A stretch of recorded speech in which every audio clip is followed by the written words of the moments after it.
J ai vu le fantôme d'une fille dans le vieux puits. Mon mari amnésique, M, a dit que c'était un puits à souhait. Méfiez-vous des vœux que vous faites. Quand je suis rentrée, J ai cherché des infos en ligne. Mais je n'ai trouvé que des infos sur le propriétaire de la maison.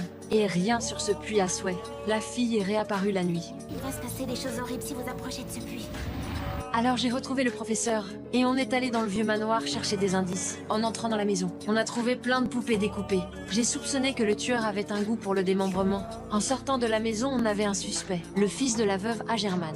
Alors j'ai demandé au professeur de retrouver Agerman. Le professeur M a dit qu'il avait convaincu Agerman de faire pomper l'eau du puits, avec l'aide du professeur. J'ai aussi identifié la fille. Elle s'appelait Gretchen, et elle a disparu en 1996. Le lendemain, le puits a été vidé, et on a trouvé le squelette d'un enfant. Je pensais que l'affaire était terminée comme ça. La nuit, je l'ai vu hurler sur un homme. J'y ai demandé ce qui s'était passé. Regardez ce qu'il m'a fait.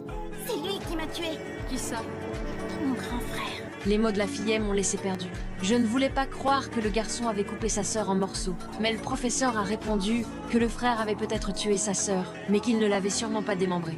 Les résultats de l'identification médico-légale ont montré que le squelette de la fille était intact. Le lendemain, j'ai trouvé le frère de la fille. Et je lui ai dit que je pouvais voir les fantômes. Je pensais que son bras blessé N n'était pas un accident. Ça devait être le fantôme de sa sœur qui l'avait fait. Alors Clay m'a dit la vérité. Un jour, il a cru que C était sa sœur qui avait crevé son pneu. Alors il a découpé toutes les poupées de sa sœur.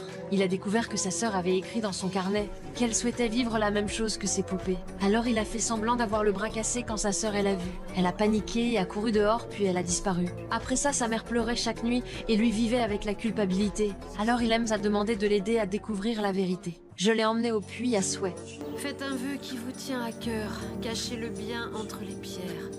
Gretchen, tu as cru que le puits avait de réels pouvoirs et qu'il avait blessé ton frère. Tu as voulu reprendre ton vœu, c'est ça?